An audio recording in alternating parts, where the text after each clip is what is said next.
ఈనాటి సభాధ్యక్షులు మన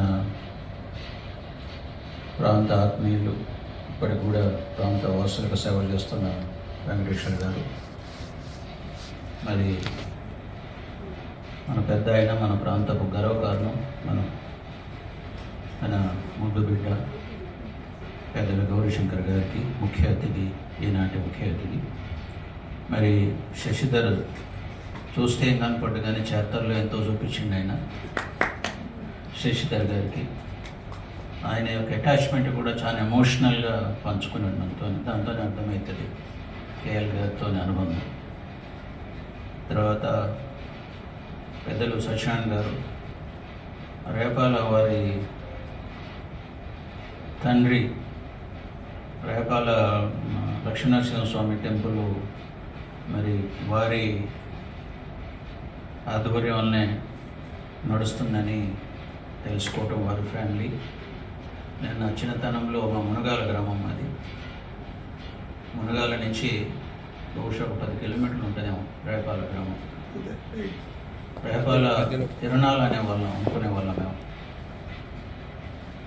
బ్రహ్మోత్సవాలు మేము చిన్నపిల్లగాళ్ళం అప్పుడు తిరునాళ్ళు అంటే మాకు ఎంతో ఉత్సాహం. రేపాల తిరునాళ్ళు వచ్చిందంటే కొన్ని రోజుల నుంచే మా శక్తి కొద్ది డబ్బులు జమ చేసుకొని ఆ తిరునాళ్ళు చాలా ఉత్సాహంగా 10 కిలోమీటర్లు నడిచిపోయేవాళ్ళం మేము. మరి అప్పుడు మాకు తెలియదు కానీ ఇప్పుడు తెలుస్తూ ఉంది. వారి తండ్రి గారు, మీ కుటుంబం, మామగారు, ఓకే రైట్, మీ కుటుంబం, ఆ తర్వాత అంతటి మహనీయుడు కేఎల్ గారు అక్కడ జన్మించిండనేది, ఇంతటి ప్రముఖమైన వ్యక్తి అక్కడ ఉన్నారు రేపాలు అనేది నాకు మొన్న వెంకటరమణ గారు నాకు 1 నెల కింద అనుకుంటా కాంటాక్ట్ చేసింది. గోదావరి గ్రూప్ ఉంది, గ్రూప్లో అదో ఇదో ఎప్పుడు కమ్యూనికేషన్ చేసుకుంటూ ఉంటాం. మరి వారు ఇట్లా చెప్పినప్పుడు వారి తండ్రి గారి గురించి, తర్వాత ఇట్లా చేస్తున్నాం ప్రయత్నం అంటే అయ్యో గర్వకారణం కదా, మరి తప్పకుండా నన్ను మీరు ఇన్వైట్ చేస్తున్నందుకు నా అదృష్టంగా భావిస్తూ ఉన్నాను. వారి తర్వాత అంటే 40 ఏళ్ళు తేడా ఉంటుంది సుమారుగా, 35 ఏళ్ళు సుమారుగా అటు ఇటుగా వారికి. నా ప్రయాణంలో అక్కడ మా మునగాల గ్రామంలో జన్మించి ఒక సామాన్య రైతు కుటుంబంలో, మా అమ్మనాయన కూడా చదువుచ్చిన వాళ్ళు గారు, చాలా కష్టం చేసుకోవాల్సి వచ్చేది. నేను మాకు 15-20 ఎకరాల భూమి ఉన్నప్పటికీ కూడా 3 అన్నదమ్ములు, 3 అక్క చెల్లెలు, పెద్ద కుటుంబం, కానీ బాగా కష్టం చేయాల్సి వచ్చేది. చదువు కంటే ఎక్కువ వ్యవసాయంలో మేము ఇన్వాల్వ్ అయ్యేవాళ్ళం. రోజు పని చేయాలి, అన్ని వ్యవసాయ కార్యక్రమాలు చేయాలి.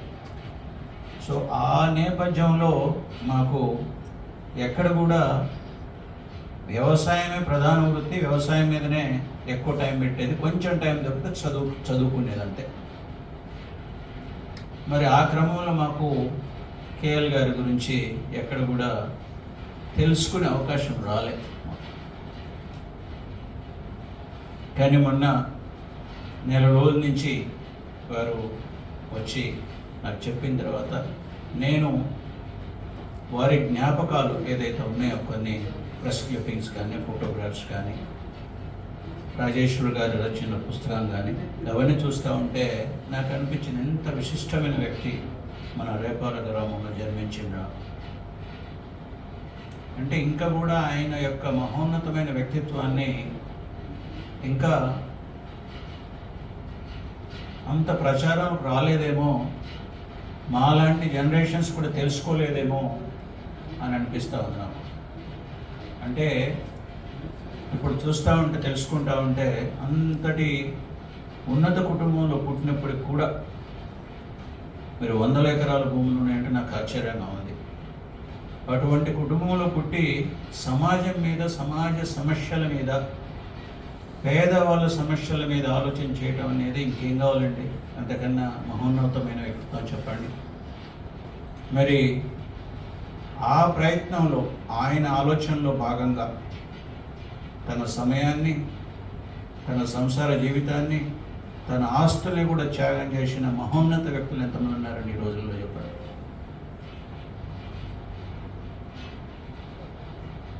ఆయన చేయని ప్రయత్నం అంటూ లేదు. Is an allrounder.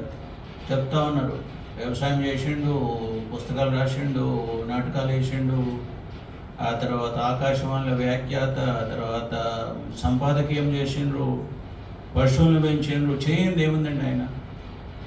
అంటే ఎంత కష్టపడితే, ఎంత ఆకాంక్ష, ఎంత డివోషన్ ఉంటే ఇవన్నీ చేయాలంటే ఒక వ్యక్తి.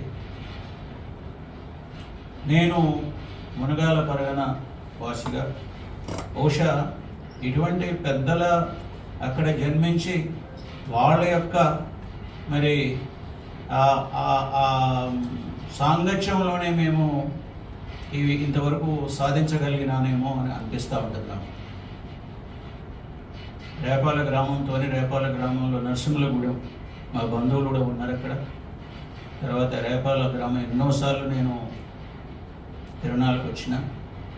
మొన్న కూడా గుర్తులు చేసుకుంటూ నేను మా శ్రీమతి పోతూ ఆ రేపాల చుట్టూ ఒకసారి రౌండ్ వేసినాం. గుర్తు చేసుకుంటాం. అక్కడ పోతుంటేనే ఆ గుట్ట చూస్తే మా రేపాల అని మళ్ళీ ఒకసారి లోపలికి పోయేద్దామని చెప్పి ఆ స్కూల్ అవన్నీ చూసుకొని, ఆ గుట్ట అవన్నీ చూసుకొని, ఇప్పటికి కూడా ఆకాంక్ష ఉంది. ఆ తిరునాళ్ళు పోయి తిరగాలి. మళ్ళీ బ్రహ్మోత్సవాలు వచ్చినప్పుడు ఆ చిన్న చిన్న షాపులలో కొనుక్కుంటూ ఆ బాల్యాన్ని గుర్తు చేసుకుంటూ తిరగాలనేది అనిపిస్తుంది. అవే మధురమైన రోజులు. మరి అటువంటి మహోన్నతమైన వ్యక్తి నేను అదృష్టంగా భావిస్తున్నా ఈరోజు.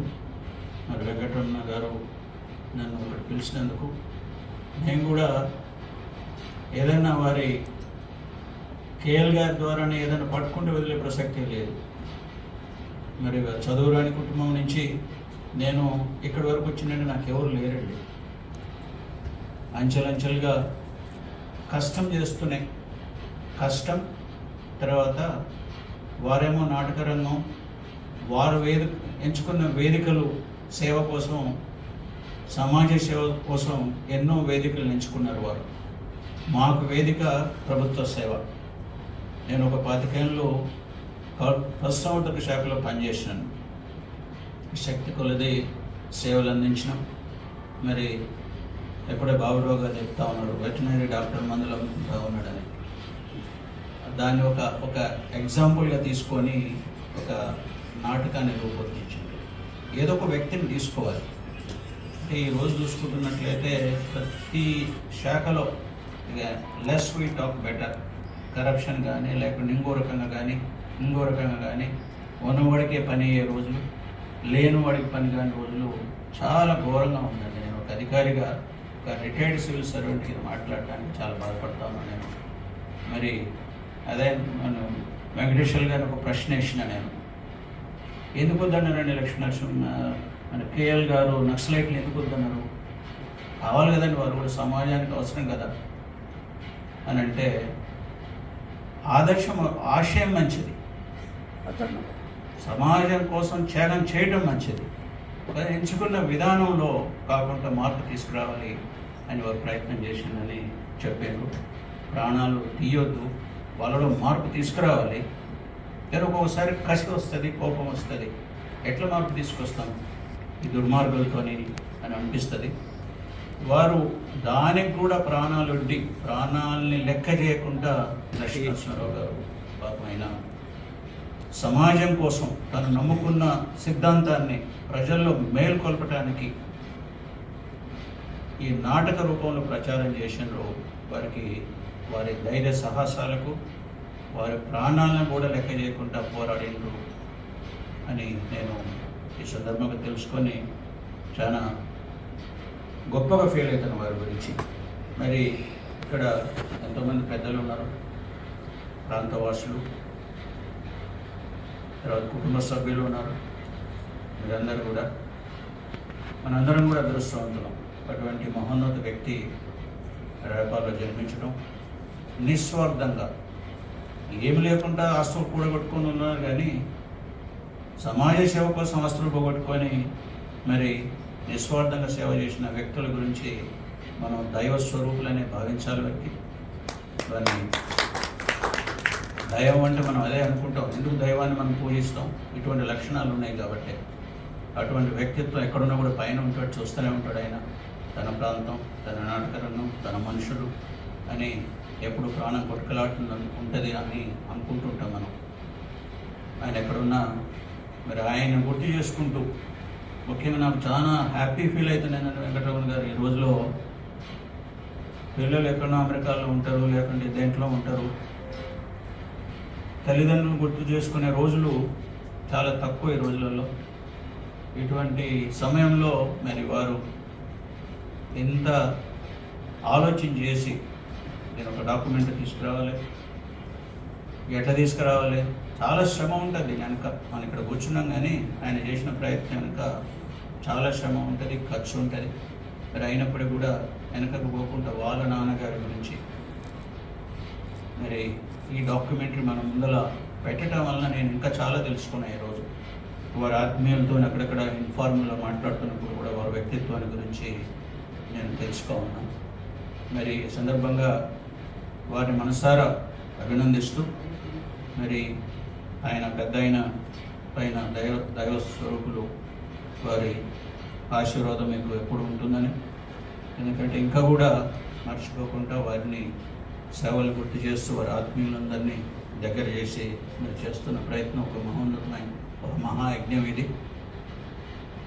తర్వాత వారు కూడా ఎక్కడున్నా మనని చల్లగా చూడాలని, నిస్వార్థంగా దుర్మార్గులు కాదు, మంచిగా సన్మార్గంలో పోయే వాళ్ళని, ప్రజల కోసం పాటుపడే వాళ్ళని రక్షించాలని ఈ సందర్భంగా వారిని వేడుకుంటూ, మరి ఈ ఇంత ఘనంగా జనం రానప్పటికి కూడా నేను అదే అన్నా, నేను ఎందుకు ఈ కాలంలో ఈ ప్రయత్నం చేయడం అనేది చాలా కష్టం, రావటం పోవటం అనేది.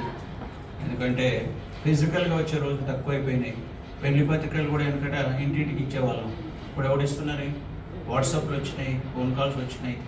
అట్లనే పేద్దామని ఒక జూమ్ మీటింగ్ అట్లా పెడితే వచ్చినాయి అంటారు.